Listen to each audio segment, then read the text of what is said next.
Shalom Bapak Ibu Saudara yang terkasih di dalam Tuhan. Bersyukur kita boleh kembali memasuki hari yang baru, di minggu yang baru, di bulan yang baru. Kiranya Tuhan yang terus boleh menolong dan memberkati setiap kita. Saudara, hari ini saya rindu untuk boleh membacakan dan membagikan satu bagian kebenaran firman Tuhan, yaitu dari 2 Korintus pasal yang ke-12 ayat yang ke-7 sampai ayat yang ke-10. Demikian firman Tuhan. Dan supaya aku jangan meninggikan diri karena pernyataan-pernyataan yang luar biasa itu, maka aku diberi suatu duri di dalam dagingku, yaitu seorang utusan iblis untuk menggocoh aku, supaya aku jangan meninggikan diri. Tentang hal itu aku sudah 3 kali berseru kepada Tuhan, supaya utusan iblis itu mundur daripadaku. Tetapi jawab Tuhan kepadaku, cukuplah kasih karuniaku bagimu, sebab justru dalam kelemahanlah kuasaku menjadi sempurna. Sebab itu terlebih suka aku bermegah atas kelemahanku, supaya kuasa Kristus turun menaungi aku. Karena itu aku senang dan rela di dalam kelemahan, di dalam siksaan, di dalam kesukaran, di dalam penganiayaan dan kesesakan oleh karena Kristus. Sebab jika aku lemah, maka aku kuat. Bapak Ibu Saudara yang terkasih di dalam Tuhan, setiap kita tahu siapa itu Paulus, seorang rasul Tuhan yang begitu luar biasa di dalam melayani Tuhan.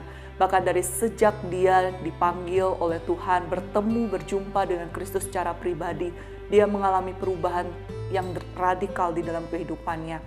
Saudara, ketika kita membaca bagian firman Tuhan ini, bukan berarti bahwa Paulus ini sedang mengalami gangguan di dalam kejiwaannya, sehingga dia mengatakan dia lebih suka disiksa, dia lebih suka mengalami penganiayaan, dia lebih suka di dalam kesukaran. Bukan juga karena Paulus sudah berada pada titik terendah dalam kehidupannya, begitu putus asa sampai dia berkata demikian. Tapi hal ini justru dikatakan oleh Paulus dengan sebuah iman yang besar kepada Allah yang memelihara kehidupannya. Saudara, perjalanan pelayanan Paulus tidak mudah, begitu banyak tantangan, begitu banyak kesulitan dia alami. Perjalanan hidupnya bersama dengan Kristus tidaklah selalu lancar. Dia mengalami banyak penganiayaan dan penderitaan. Namun itu justru membuat Paulus semakin lagi hidup bergantung dan bersandar kepada Tuhan. Paulus katakan bahkan ada hal yang dia minta secara spesifik kepada Tuhan di dalam doanya. Dia bahkan bilang, sudah 3 kali dia meminta, namun Tuhan tidak mengabulkan sesuai dengan keinginannya. Tuhan berkata bahwa cukuplah kasih karuniaku bagimu, sebab justru dalam kelemahanlah kuasaku menjadi sempurna. Saudara, Paulus sendiri mengalami kasih karunia Tuhan di dalam kehidupannya. Untuk menjadi seorang yang beriman sepenuhnya kepada Tuhan bukanlah hal yang mudah. Karena iman bukan sekedar bicara soal kita percaya kemudian duduk diam tidak melakukan apa-apa, hanya menonton saja. Bukan itu, saudara. Iman itu berarti kita percaya dan taat kepada Allah. Karena ketika kita bicara bahwa kita beriman, kita percaya kepada Tuhan, maka berarti kita pun mau taat pada tuntunan Tuhan. Apa yang Dia ingin lakukan melalui kehidupan kita, maka dengan taat akan kita jalani. Saudara, hidup kita tidak selalu lancar, tidak selalu mudah.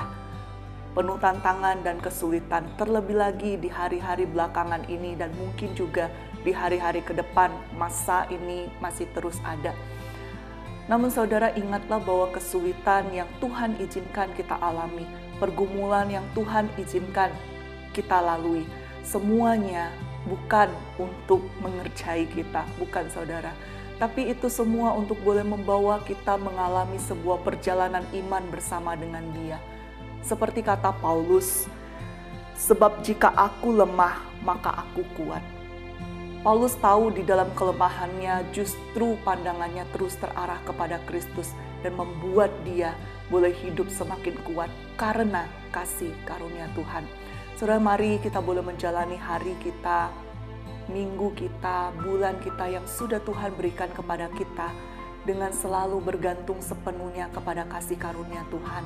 Biarlah di masa-masa yang sulit ini justru boleh semakin menjadikan kita pribadi-pribadi yang hidup berpasrah kepada Allah. Selamat menjalani perjalanan iman bersama dengan Tuhan. Selamat menikmati Dia dalam setiap langkah kehidupan saudara. Biarlah Allah yang boleh menyertai setiap kita. Mari saudara, saya rindu untuk boleh mendoakan saudara hari ini. Bapa di dalam surga, pada hari ini hamba menyerahkan seluruh jemaat-Mu, seluruh anak-anak-Mu yang boleh hidup di dalam kasih karunia Tuhan. Kami tahu dalam perjalanan hidup ini Tuhan, terlebih lagi di hari-hari ini tidaklah mudah bagi setiap anak-anak-Mu. Ada begitu banyak hal yang harus mereka pikirkan dan gumulkan. Di tengah suasana yang demikian, ada kesulitan-kesulitan yang mereka hadapi hari demi hari. Tapi biarlah ya Tuhan, kasih karunia-Mu itu cukup bagi mereka untuk boleh menopang mereka, menguatkan mereka, membuat mereka boleh terus berjalan bersama dengan Engkau. Bahkan masa-masa yang sulit ini justru boleh menjadi masa di mana kami mengalami proses pertumbuhan di dalam Tuhan. Hamba serahkan seluruh anak-anak-Mu ke dalam tangan-Mu. Tuhan yang menjaga dan melindungi mereka. Tuhan yang boleh menyertai kehidupan mereka pribadi maupun keluarga mereka. Bahkan termasuk di dalam setiap usaha pekerjaan yang mereka lakukan. Tuhan, Engkau yang menjaga dan menyertai mereka. Engkau yang boleh mencukupkan segala kebutuhan mereka pada hari-hari ini. Terima kasih Tuhan Yesus, kami bersyukur kepadamu. Di dalam nama Tuhan kami Yesus Kristus kami berdoa. Amin.